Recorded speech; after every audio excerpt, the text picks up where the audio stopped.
ഇടുക്കി നിയമസഭാ മണ്ഡലത്തിൽ LDF സ്ഥാനാർത്ഥിയായി മത്സരിക്കുന്ന റോഷി അഗസ്റ്റിൻ പത്രിക സമർപ്പിച്ചിരിക്കുന്നു. മുഖ്യ വരണാധികാരി ഡെപ്യൂട്ടി കളക്ടർ അതുൽ സ്വാമിനാഥ് മുൻപാകെയാണ് പത്രിക സമർപ്പിച്ചിരിക്കുന്നത്. അതേസമയം ഇടുക്കി മണ്ഡലത്തിൽ UDF-ൽ വിമത നീക്കമെന്നറിയുന്നു. കേരള കോൺഗ്രസ് സംസ്ഥാന സെക്രട്ടറി നോബൽ ജോസഫ് മത്സരത്തിനൊരുങ്ങുന്നു.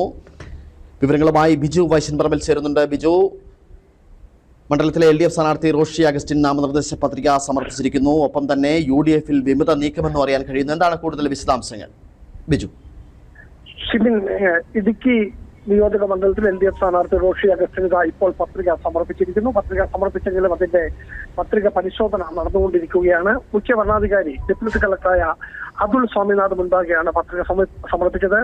CPM ജില്ലാ സെക്രട്ടറി CB വർഗീസ്, കേരള കോൺഗ്രസ് ജില്ലാ പ്രസിഡന്റ് ജോസ് പാലത്തിനാൽ, NCP ജില്ലാ സംസ്ഥാന സെക്രട്ടറി അന്നു കോപ്പാക്കൾ ഉൾപ്പെടെയുള്ള 5ഓളം നേതാക്കളാണ് കൂടെയുള്ളത്.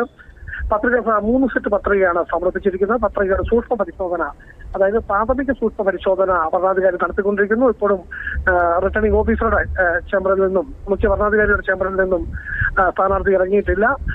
അതുപോലെ തന്നെ LDF സ്ഥാനാർത്ഥി പത്രിക സമർപ്പിച്ചപ്പോൾ തന്നെ UDF സ്ഥാനാർത്ഥി തിങ്കളാഴ്ച പത്രിക സമർപ്പിക്കുമെന്ന് അറിയുന്നു. പക്ഷേ ഏറ്റവും വലിയൊരു വാർത്ത ഇപ്പോൾ പുറത്തു വരുന്നത് UDF-നുള്ളിൽ ഒരു വിമത നീക്കം നടക്കുന്നു എന്നുള്ളതാണ്. കേരള കോൺഗ്രസിൽ നിന്നും പിടിച്ചെടുത്ത കോൺഗ്രസ് സീറ്റിൽ ജനകീയനായ ഒരു സ്ഥാനാർത്ഥിയെ മത്സരിപ്പിക്കുന്നില്ല.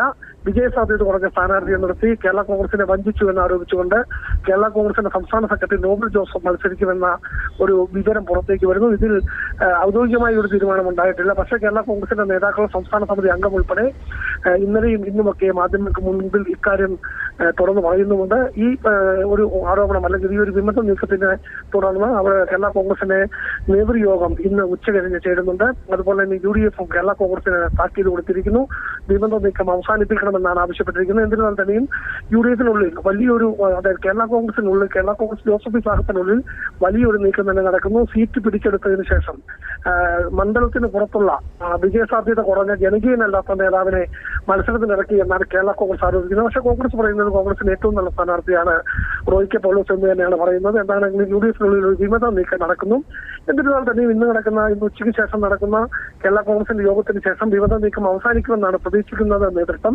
പക്ഷേ കേരള കോൺഗ്രസിന്റെ സംസ്ഥാന സമിതി അംഗം സിറിയക്ക് ഉൾപ്പെടെയുള്ളവർ ഇക്കാര്യത്തിൽ ശക്തമായ ഒരു എതിർപ്പാണ് രേഖപ്പെടുത്തിയിരിക്കുന്നത്. അതുപോലെ തന്നെ കഴിഞ്ഞ ദിവസം നമ്മൾ റിപ്പോർട്ട് ചെയ്യുന്നതാണ്. കേരള കോൺഗ്രസിന്റെ ജില്ലാ നേതൃത്വം, സംസ്ഥാന സമിതി അംഗവും ഉൾപ്പെടെ സീറ്റ് പിടിച്ചെടുക്കുക UDF കോൺഗ്രസ് സീറ്റ് പിടിച്ചതിനെതിരെയൊക്കെ ശക്തമായി മാധ്യമങ്ങൾക്കുള്ളിൽ പരസ്യമായി തന്നെ പ്രതികരിച്ചിരുന്നു. ഇതേ തുടർന്നാണ് ഇപ്പോൾ മുരിക്കാശ്ശേരി സ്വദേശി മുൻ ജില്ലാ പഞ്ചായത്ത് അംഗവുമായ നോബൽ ജോസഫ്, കേരള കോൺഗ്രസ് സംസ്ഥാന സെക്രട്ടറി കൂടിയാണ്, അദ്ദേഹം മത്സര രംഗത്തേക്ക് വരുന്നു എന്നുള്ള ഒരു വാർത്ത കൂടിയാണ്, അല്ലെങ്കിൽ അത്തരം ഒരു ആശങ്കയാണ് UDF-നുള്ളിൽ നിന്ന് പുറത്തു വരുന്നത്. ബിജു, നമ്മൾ കഴിഞ്ഞ ദിവസം കണ്ടതാണ് കോൺഗ്രസിന് സീറ്റ് വിട്ടു നൽകിയതിനെ ചൊല്ലി കഴിഞ്ഞ ദിവസം തന്നെ പരസ്യ പ്രതികരണമായി കേരള കോൺഗ്രസ് ജോസഫ് വിഭാഗം രംഗത്ത് വന്നിരുന്നു. ഇതിന് പിന്നാലെ ഇന്നലെയും പാർട്ടി ചെയർമാനായ PJ ജോസഫിന്റെ തീരുമാനം അംഗീകരിക്കും, എന്നാൽ ഇത് പ്രവർത്തകർ എത്രമാത്രം ഉൾക്കൊള്ളുമെന്ന് കണ്ടറിയണമെന്ന് ഉന്നതാധികാര സമിതി അംഗം കൂടിയായ തോമസ് പെരുവനയുടെ പ്രതികരണം വന്നിരിക്കുന്നു. ഇതിനുശേഷമാണ് ഇപ്പോൾ മണ്ഡലത്തിൽ വിമത നീക്കവും ഉണ്ടായിരിക്കുന്നത്. ഇത് തെരഞ്ഞെടുപ്പിനെ എത്രമാത്രം ബാധിക്കും കോൺഗ്രസിനുള്ളിൽ? ഇത് തന്നെയാണ് ഞാൻ പറഞ്ഞത്. തോമസ് പെരുമന, ക്ഷമിക്കണം, ഞാൻ സിറിയക്കെന്നാണ് പരാമർശിച്ചത്. തോമസ് പെരുമന ഉൾപ്പെടെയുള്ള നേതാക്കൾ ശക്തമായ ഒരു എതിർപ്പ് രേഖപ്പെടുത്തിയിരിക്കുന്നു. അദ്ദേഹം സംസ്ഥാന സമിതി അംഗം കൂടിയാണ്. ഈ ഒരു സാഹചര്യത്തിൽ കേരള കോൺഗ്രസ് ജോസഫ് വലിയൊരു പ്രതിസന്ധിയിലേക്ക് എത്തുകയാണ്. കാരണം ജില്ലയിലെ നേതൃത്വത്തിലെ പ്രമുഖ നേതാക്കളൊക്കെ തന്നെ, പ്രത്യേകിച്ച് ജനപ്രതിനിധികൾ ഉൾപ്പെടെ, അതായത് ജില്ലാ പഞ്ചായത്ത് അംഗം ഷൈനി സജി, മുൻ Idukki block panchayat president, youth ഫ്രണ്ടിന്റെ സംസ്ഥാന നേതാവ് കൂടിയായ അഡ്വക്കേറ്റ് എബി തോമസ് ഉൾപ്പെടെ, ഇടുക്കി ബ്ലോക്ക് പഞ്ചായത്ത് അംഗം VA ഉലഹനാൻ ഉൾപ്പെടെ ജനപ്രതിനിധികൾ ഉൾപ്പെടെയുള്ളവരാണ് ശക്തമായ എതിർപ്പായി രംഗത്ത് വന്നിരിക്കുന്നത്. അതുകൊണ്ട് തന്നെ വലിയൊരു പ്രതിസന്ധി, വലിയൊരു പൊട്ടിത്തെറി കേരള കോൺഗ്രസ് ഉണ്ടാകുമെന്നൊരു ആശങ്ക കൂടി നിലനിൽക്കുന്നു.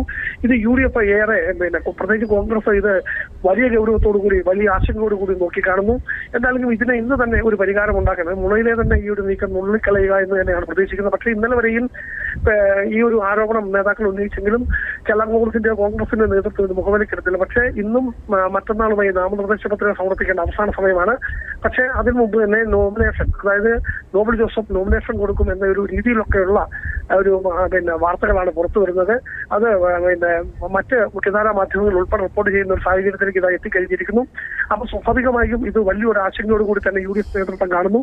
എന്നിരുന്നാൽ തന്നെയും ഇന്ന് ഉച്ചകഴിഞ്ഞ് നടക്കുന്ന കേരള കോൺഗ്രസിന്റെ നേതൃയോഗത്തിൽ, അല്ലെങ്കിൽ ഇത് അടിയന്തര യോഗം വിളിച്ചിട്ടുണ്ട്. ആ യോഗത്തിൽ ഇത് സംബന്ധിച്ചൊരു യോഗത്തിന് ശേഷമേ നമുക്ക് ഇത് സംബന്ധിച്ച് ആധികാരികമായി പറയുവാൻ കഴിയും. ശരി.